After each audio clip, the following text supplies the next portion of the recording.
اعوذ باللہ من الشیطان الرجیم بسم اللہ الرحمن الرحیم قال اللہ تبارک و تعالی فی قرآن المجید بسم اللہ الرحمن الرحیم یا ایہا الذین آمنوا قوا انفسکم و اہلیکم نارا۔ ناظرین کرام سلام علیکم، آپ تمام حضرات کی خدمت میں ماہ مبارک رمضان کی مبارکباد پیش کرتا ہوں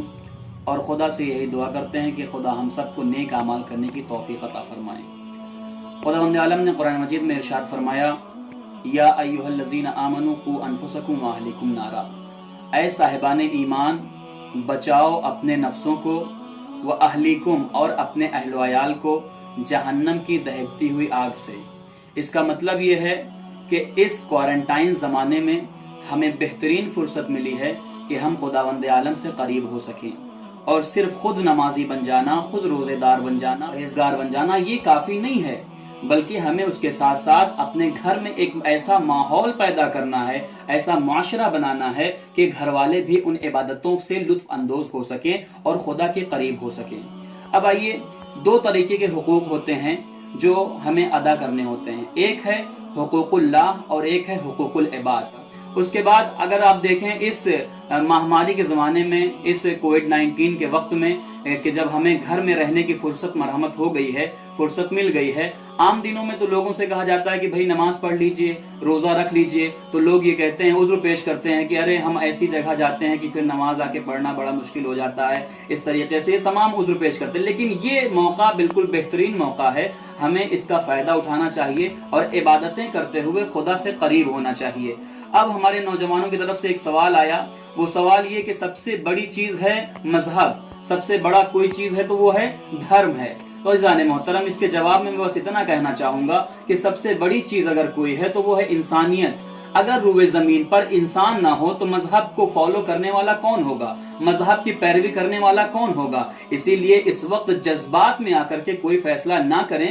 کیونکہ یہ جذباتی فیصلہ آپ کو بھی تکلیف پہنچا سکتا ہے اور دیگر لوگوں کو کے لیے بھی مشکلات کھڑی کر سکتا ہے۔ لہٰذا میں آپ کے سامنے یہ بات عرض کرنا چاہتا ہوں کہ نمازیں اور قیام و قعود و سجود یہ تمام وہ چیزیں ہیں کہ جو صرف مسجدوں تک محدود نہیں ہے، بلکہ ہم اپنے گھر میں رہ کر کے بھی ایک بہترین عبادت کا ماحول بنا سکتے ہیں۔ اور رہا سوال نوجوانوں کے جذباتی فیصلوں کا، تو اس کے لیے میں عرض کروں گا کہ ہم ایسی قوم سے تعلق رکھتے ہیں کہ جس میں جناب علی اکبر جیسی شخصیت موجود ہیں، جناب عباس جیسے شجاع موجود ہیں۔ ہمیں ان کی زندگی سے درس لینا چاہیے کہ انہوں نے طاقت ہوتے ہوئے جناب امام حسین علیہ السلام کے بتائے ہوئے تمام باتوں پر عمل کیا ہے، جو ان کے وقت کے امام تھے۔ تو آپ نوجوان حضرات سے میں یہی کہنا چاہوں گا کہ آج کے اس وقت میں ہمارے امام عصر کے جو نائبین ہیں، جنہوں نے ہمیں بتایا ہے کہ کس طریقے سے اس بیماری سے بچا جا سکتا ہے اور کس طریقے سے ماہ مبارک رمضان میں ہمیں روزہ رکھنا ہے اور دیگر عبادتیں کرنی ہیں،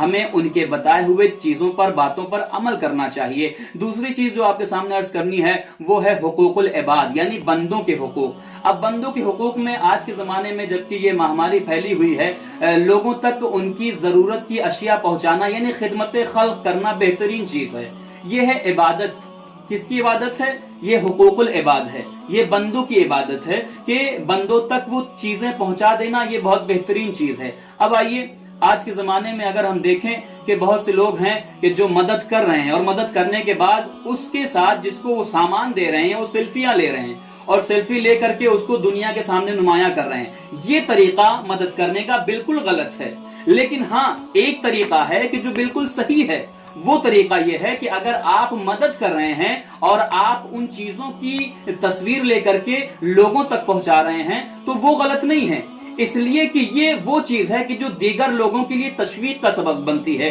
شوق کا سبب بنتی ہے۔ تو اس کے لیے ضروری یہ ہے، کیونکہ سب کے پاس اللہ کی توفیق نہیں آتی ہے۔ ہمارے پاس محفوظ صاحب کے پاس بہت دولت ہے، لیکن انہیں یہ طریقہ نہیں پتا ہے کہ وہ کیسے خرچ کی جائے، وہ دولت کہاں استعمال کی جائے۔ اگر ہم یہ چیزیں کر رہے ہیں اور لوگوں تک پہنچا رہے ہیں تو ہمیں اس بات پر غور کرنا چاہیے، فکر کرنا چاہیے کہ کس طریقے سے ہمیں غریبوں کی مدد کرنی ہے، ہمسایوں کا خیال رکھنا ہے، پڑوسیوں کا خیال رکھنا ہے، کیونکہ بہت ہی بڑی چیز ہے کہ اگر اللہ کسی کو کوئی توفیق عطا کر دے، جب تک اللہ کسی کو کسی کام کرنے کی توفیق عطا نہیں کرتا ہے، بندہ وہ کام نہیں کر سکتا ہے۔ اسی لیے مولا کائنات نے ارشاد فرمایا کہ